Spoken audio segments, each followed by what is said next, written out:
જિગ્નેશભાઈ વિધાનસભામાં ગજોતા હશે અને અમારા વિપક્ષના નેતાઓ અને વિપક્ષના બાકીના સભ્યો એ સરકારને ત્યાં ઘેરશે। એ દરમિયાન અમે રોડ ઉપર, રસ્તાઓ ઉપર ત્યાં બેસીને અમે શાંતિપૂર્વક ગાંધીયન છીએ એટલે ગાંધી પદ્ધતિએ ન્યાય સભાનું આયોજન કરીને ભારતીય જનતા પાર્ટીના ભ્રષ્ટાચારી શાસનના વિરુદ્ધમાં જનતાની જે ફરિયાદો એક પાપના ઘડામાં જે આવેલી છે એ ગાંધીનગરમાં અમે પાપનો ઘોડો ફોડશું। ટીઆરપી ગેમ ઝોન અગ્નિકાંડની જે ઘટના બની તેને લઈને કોંગ્રેસ છે તે કોઈ ઢીલાસ છોડવા નથી માંગતી ને કોંગ્રેસ દ્વારા આજે મોટી જાહેરાત છે તે કરી દેવામાં આવી છે। આગામી 9 ઓગસ્ટથી કોંગ્રેસ છે તે પદયાત્રા કાઢવાની છે। મોરબીથી આ પદયાત્રા નીકળશે ને 300 કિલોમીટરની પદયાત્રા છે તે ગાંધીનગર સુધી પહોંચશે। આપણી સાથે કોંગ્રેસના નેતાઓ છે લાલજીભાઈ દેસાઈ અને જિગ્નેશભાઈ મેવાણીની સાથે વાત કરશું। લાલજીભાઈ, ક્યારથી આ યાત્રા શરૂ થવાની છે, ક્યાં સુધી રહેવાની છે, કેટલા કિલોમીટરની રહેશે, કયો રૂટ રહેશે, સમગ્ર માહિતી જણાવો।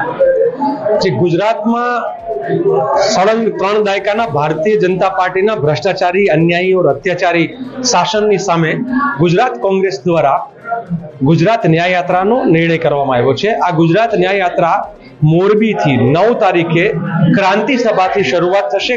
ઓગસ્ટ ક્રાંતિ દિવસે ક્રાંતિ સભા કરીને યાત્રાની શરૂઆત થશે તિરંગો ઝંડો લઈને અને સાથે સાથે ભારતીય જનતા પાર્ટીના પાપનો ઘોડો જે છે એ સાથે આગળ રાખીને અમે આ યાત્રા લઈને નીકળવાના છીએ। આ યાત્રા મોરબીથી રાજકોટ પહોંચશે 2.5 દિવસ પછી।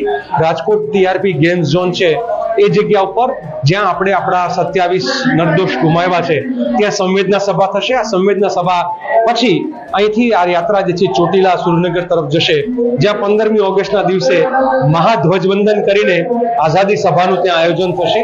આ યાત્રા ત્યાંથી નીકળીને ગાંધી આશ્રમ ખાતે જશે। ગાંધી આશ્રમ જ્યાં ગાંધીજીએ દેશની આઝાદીનું બ્યુગલ ફૂંકેલું ત્યાં થઈ અને ગાંધીનગર તરફ રવાના થશે। ગાંધીનગરમાં ન્યાય સભાનું આયોજન કરશું। આ ન્યાય સભા જે છે એમાં સમગ્ર ગુજરાતના લોકો ત્યાં આવશે। જ્યારે વિધાનસભાનું સત્ર ચાલુ હશે ત્યારે ન્યાય સભાનું થશે।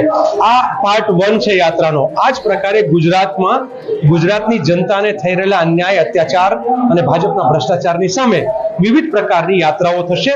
લગભગ હાલના સમજ મુજબ આ યાત્રા 7 ભાગમાં